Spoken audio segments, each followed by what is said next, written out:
universe of startups, vision is just the beginning. Our startup leaders share the lessons that build the future. Join the conversation.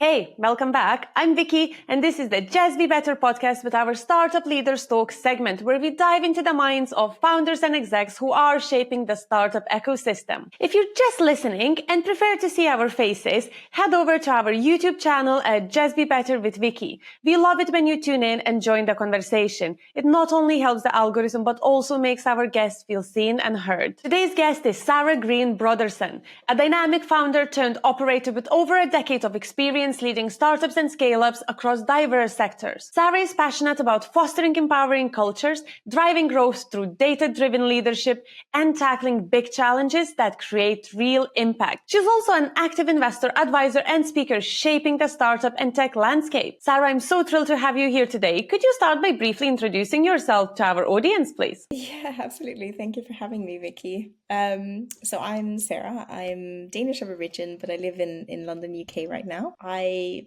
sort of introduced myself as an entrepreneur turned operator. I started a few business, and then I sort of turned to becoming a chief of staff within scale-ups and startups.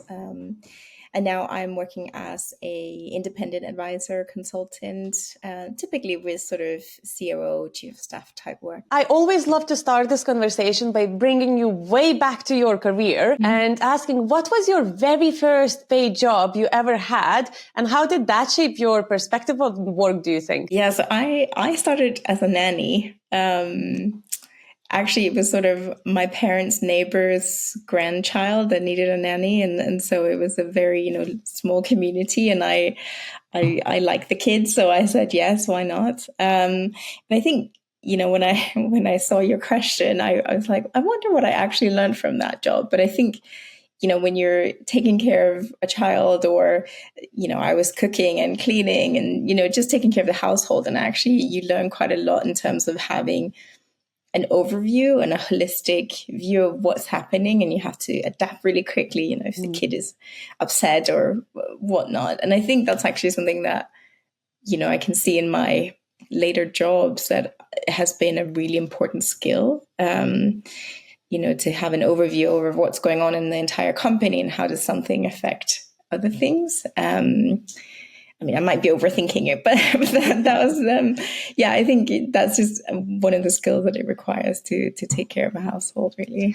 I think some of the early careers and early jobs that people have, we tend to underestimate the impact that they actually had in our life. Yeah. And I know when I started working professionally in the office, I removed all of I worked in restaurants. I washed cars in my teenage years, and I removed all of them because I was like, oh, they didn't actually add anything. But then the older and more mature I became, I was like, the work in hospitality 100% shaped how I speak with people, how I handle my nerves when someone is being brutally rude. So it definitely shapes us.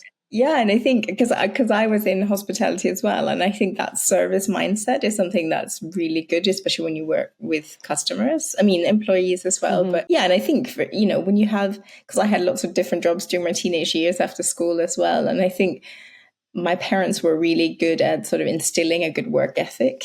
As well, because they had a huge influence because I was still living at home at the time. So I think that's something I can definitely thank them for working, working hard and learning what it takes to, be a good employee, I guess. So then what inspired you to pursue a career in startup and scale-up ecosystem? And more importantly, what keeps you passionate about it? Yeah. So this is actually very early in my life as well, because I participated in something called Junior Achievement, which is sort of a global program that helps young people explore innovation and entrepreneurship. And so I had the chance to start my own company, and this was when I was 16. And I think that sort of experience made me realize that, actually starting a company is not rocket science, and you can start a business and as a career path. You don't have to go into banking or consulting, as you're sort of pushed to at university. So that was a really important moment in my career where I was like, well, it was before my career. But I think that really opened my mind up to a different way of living my life. And I saw how fun it is to actually create something and build companies and grow companies. And I think that that's still what makes me really passionate about working in these type of companies. And one thing that really intrigued me in your profile in general, and I know I mentioned that in our last conversation, you're one of the very few people that I saw who transitioned from being a founder and CEO into chief of staff role and now back into advisory role. Yeah. More into advisory role. What Yeah. motivated that change, and how has that shaped your approach to leadership, operations, and just in general overview on work maybe? Yeah, I mean, I think when I made that change, I had run 2 different companies consecutively. I had been a CEO for 6 years. And during that time, I had moved countries. I'd gone through a breakup. We were just coming out of COVID. So the last company I ran was during, the hardest of lockdowns. I was building a team and launching a product during lockdowns. I hadn't seen my family for a year, all of these horrible things. So to be honest, I really needed a break from being CEO. In the way that, when you're CEO, the buck stops with you, right? Everything points to you. And I think I needed to take a step back from that responsibility. So I wanted to, still have a lot of responsibility because that's where I thrive and I have a lot of experience. So I talked to actually a bunch of recruiters that sort of say, well, have you considered this chief of staff role? Because there's a lot of the skills that are the same as the CEO. You need to have, a big overview over the company and everything that's going on. It's, typically generalists that are in this role. You need to be able to communicate well, and so on and so forth. And so, I was fortunate to find a company that sort of took me on. And I know they were really nervous about, well, are you going to leave and start a company, or are you going to get bored? But actually it worked really well for where I was in my life. And I'm really happy I did, because I'm using a lot of the skills that I built up as an entrepreneur and as a CEO and founder. And, I have a next level understanding of the founders that I work with because I've been in their shoes. I understand the pressure that they're under. I find it very fascinating because it's definitely not something that I usually see in for chief of staff or founder's associate or whatever the role is positioned. Yeah. Someone who has a successful career as you had up to that point. So I'm very thankful for the answer. I was very curious about this. Yeah, but I still think you can have a successful career, even though, it's a different type of role. Just because CEO is, typically higher in the organization, in my chief of staff roles, I had more employees under, my supervision than I did in my startups. So in that way, it was a different high level responsibility. And who or what do you think has been the biggest influence on your career? Yeah, it's a good question. I think there's been sort of moments, I guess, definitely with the change we've just talked about. And I would say I started my career in consulting. So I was, it sort of happened that I found myself in consulting after university, even though that was never my plan. And I think, at that point, I learned a lot from it, but it was not, where I was thriving. It was not the right culture for me. And so that was a sort of a pivotal moment where, I've tried this, I've done this. And I quit that job to go and start my first company. So I think that definitely was an important moment and something that influenced, I guess, my career, that just learning that type of job is just not for me. And I've sort of stuck by that, I guess. So it's about learning, how do you thrive and what environments are you happy and where can you do your best work, right? My next question is very closely related to learning. What's the hardest lesson you've learned as a leader or entrepreneur? Yeah, I mean, there's so many mistakes you make. I think when I look back, the hardest times, especially with, well, even in my sort of operative roles, but definitely as a founder, CEO, when you decide to work with the wrong people is when I see the lowest moment looking back. That can be, the wrong hires, but certainly taking on board the wrong investors was something that definitely made our company worse off, and me personally as well. It was the biggest stressor in my life at that point. I think now when I decide whether I want to work with someone, I trust my gut a lot more. Like sometimes you just, there's something that's not working here. Like we should just not not do this. And I think I trust myself a lot more with that, where earlier I probably would like, but everything looks good on paper, so we should do this. But yeah, I definitely, not that I regret, but it's a big learning in terms of not working with people that you shouldn't. So what do you look for when building or hiring a team nowadays? To be honest, there's this TEDx talk that I love that one of my employees showed to me that's called Silver Spoons or Scrappers or something like that. And it shows that, you get more out of a person that have gone through hard times in their life. So they might not have the perfect CV, from Harvard and McKinsey and, those things, but actually, especially in startups where everything is a bit chaotic and you need to overcome adversity. If you've done that in your personal life in some way or another, those are the most valuable employees because they fight harder and they're used to doing that, going through tough times. So I do always ask people, if they're willing to tell me, what's your life been like, and talk to me about a hard time in your life. And I think that says a lot about a person. And, you work with people, you don't work with, a job title, right? People come into work with their whole life in tow. And so you need to understand that part of them as well. I think that's one of the biggest difficulties I have in recruitment when you speak with someone and you really can see the potential they can bring to startups, but they do not have that Yale, McKinsey, as you say, Harvard. Yeah. And then you have to go and really try hard to convince someone to interview them. And it always breaks my heart if I cannot change someone's mind. But it's always nice to later see how that person actually did end up progressing and they were successful. It's always, there's always a success story behind people who actually went through struggle and learned to live in through adversity, as you say. Yeah, absolutely. And how do you ensure, but when the team grows, obviously going from early stage startup to scale ups, especially, how do you ensure a strong and sustainable workplace culture as your team grows?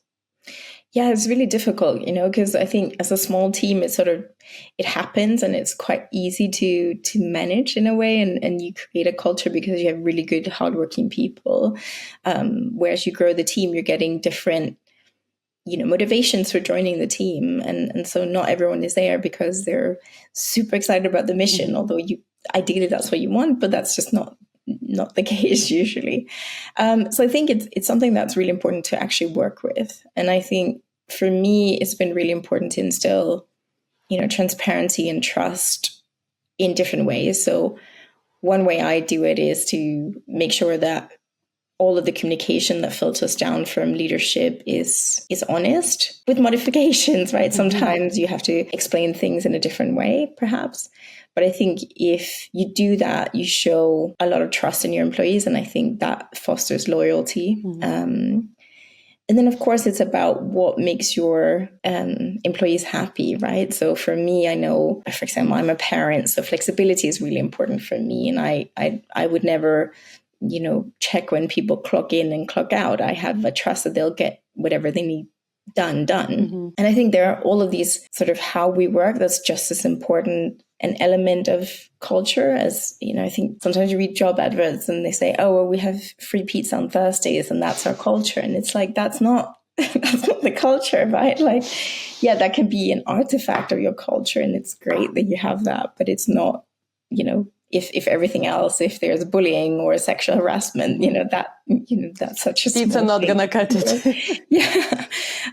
So sometimes I kind of laugh. And I think for me, culture is much more than just a, ping pong table and whatnot. It's really like how we work together and how do we respect each other as a team and things like that.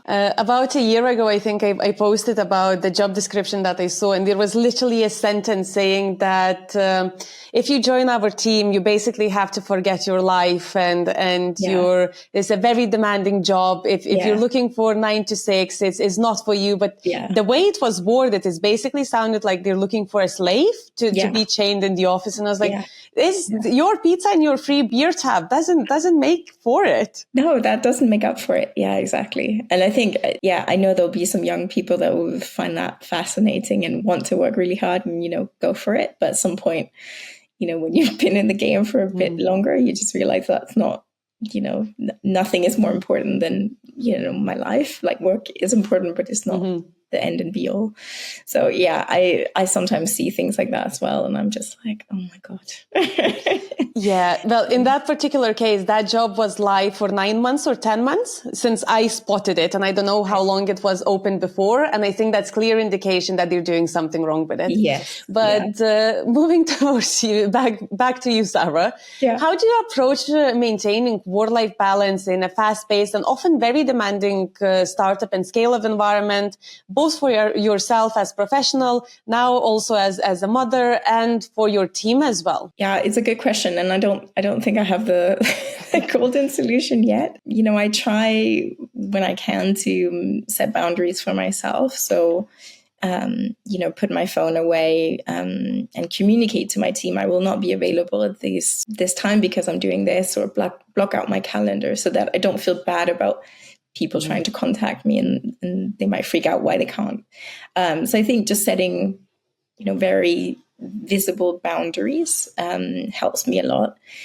I take my sleep very seriously, but it's hard with a little one.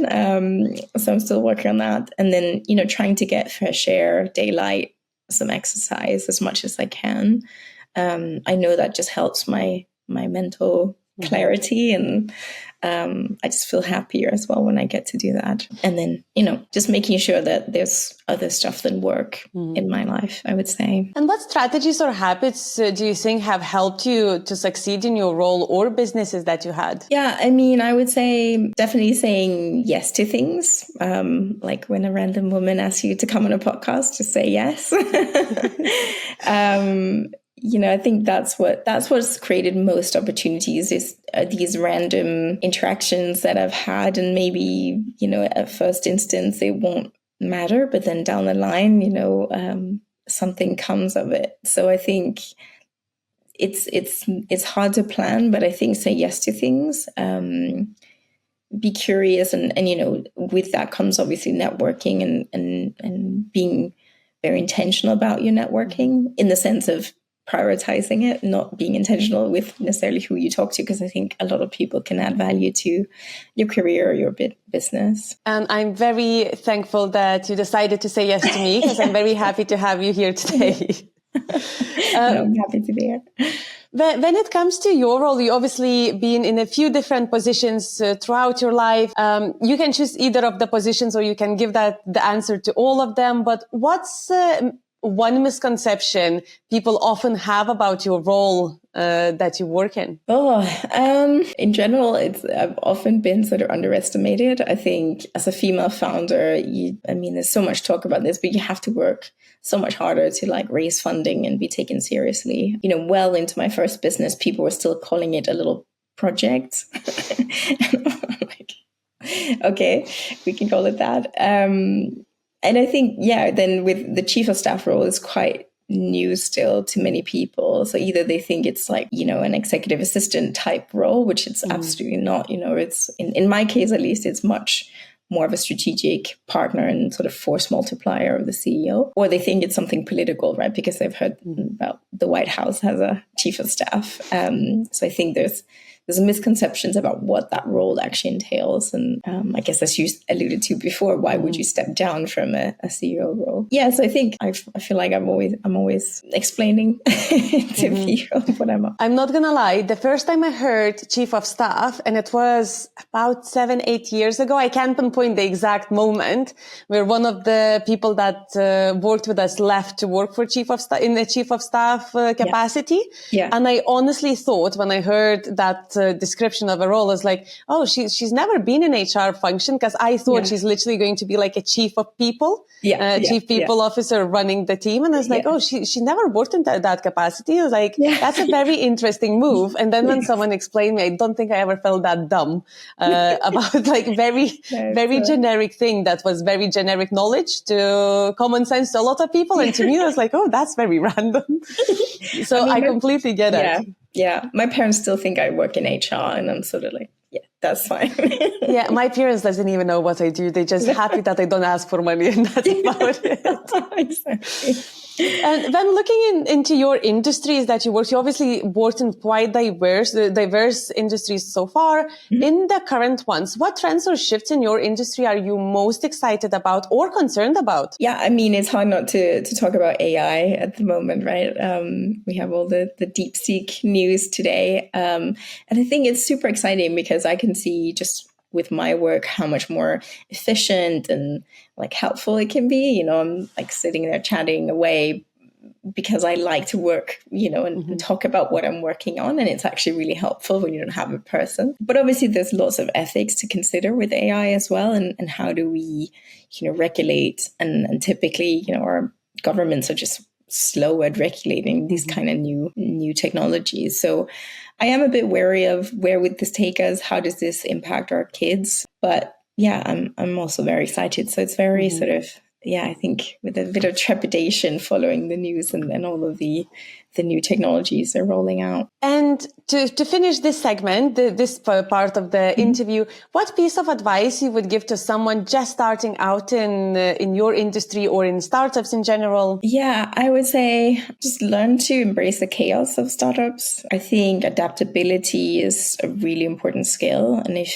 you don't thrive in chaos, it's going to be a tough journey to be part of a startup because it is a lot of change, but that's also what makes it exciting. So yeah, I would say learn to embrace that chaos. Love this advice. And now we finished with the more official part of the interview. Yeah. We're going to go to, I'm not going to lie, this is my favorite part of the interview, is what I call Speedy Startup. There's 20 questions for you.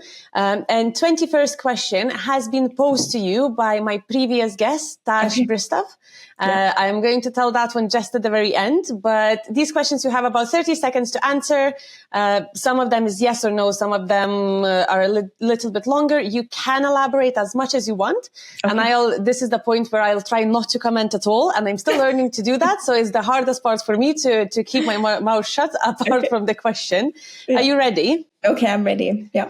It's fun time. Perfect. So the very first question is, what's the worst interview question you ever been asked or heard being asked? I was asked to sell a pen. You know, the Wolf of Wall Street. Yeah. It was just ridiculous. Yeah. Remote, hybrid, or office work? Hybrid. What's your favorite productivity hack or tool? I would say getting up early. And then I would say start a task and just do 10 minutes of it before you close down for the day. So it's much easier to start it when you start the next morning. Well, my next question is you kind of answered, early bird or night owl? Oh, early bird. Yeah, absolutely. If not your current role, what would you be doing instead? Oh, I think I would be in something to do with health, something more sports related where I would move my body a lot more, be a lot more active, not sit in front of a desk. What's the best team activity you've ever done? I think, well, this might be the situation, but we actually just went for a walk in a park as a team. This was during one of the lockdowns. So we were just allowed to walk around as a team, and it was just the nicest day. And we did some outdoor games and had a little picnic. And, you know, sometimes it doesn't take a lot. It was just seeing each other and get together and talking. Yeah. What's one word your team would use to describe you? That's a good question. I would say trustworthy. What's the most overrated buzzword in business right now? Masculine energy. Oh, wow. What's one thing you wish you could automate in your life? If you could automate like the mental load of having a family and a life, yeah, that would be high on my list. What's your biggest work pet peeve? Egos. What's the best perk or benefit you ever had or seen being advertised at the job? I mean, for me, it's flexibility. Most underrated skill in business, in your opinion? Listening. Who would play you in a movie about your career? Oh, I just love Emily Blunt. So I hope she would say yes to it. Such a good one. Should salary always be included in job ads? Yes. But I mean, yes, I think it would help candidates a lot. I know there's complications in terms of, are your organization ready to, have that out there, and how does it impact the current employees and their salary bands and so on. But I think, we need to do a lot more for salary transparency. What role will disappear first because of AI? And a putting disclaimer, it's hypothetical. We're not deleting any roles. Yeah. Customer service is an obvious one, just because, you see all the chatbots, but they're just becoming a lot more advanced and helpful. So I think that's high on the list to go. What's the best one-sentence advice you ever received? Work should be fun. Finish the sentence. Startups are? Roller coasters. What's one mistake you think all first-time founders make? Underestimating how long things take.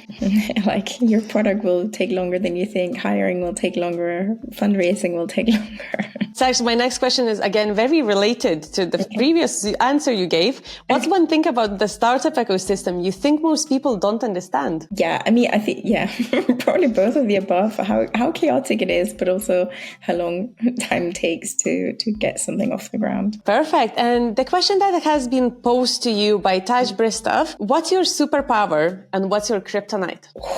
That's a tough question. What's my kryptonite? Kryptonite, definitely. I think, as I said before, egos and office politics are just something that drains me. My superpower, I would say I gain trust with people really quickly. I am often told that I have a calming effect on people.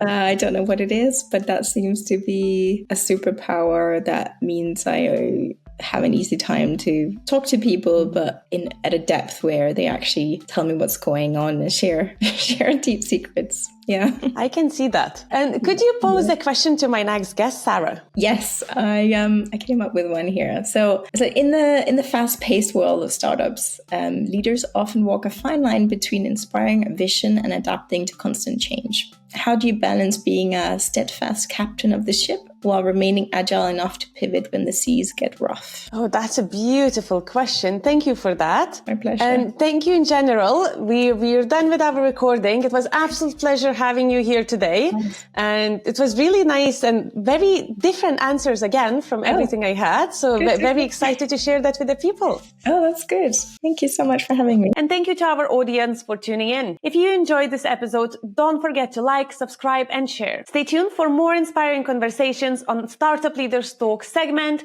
Until then, take care and keep striving to be just a little bit better. Thanks for being part of these journeys. Keep leading, keep building. See you next time. If you enjoyed this, don't forget to like, subscribe, and share your insights.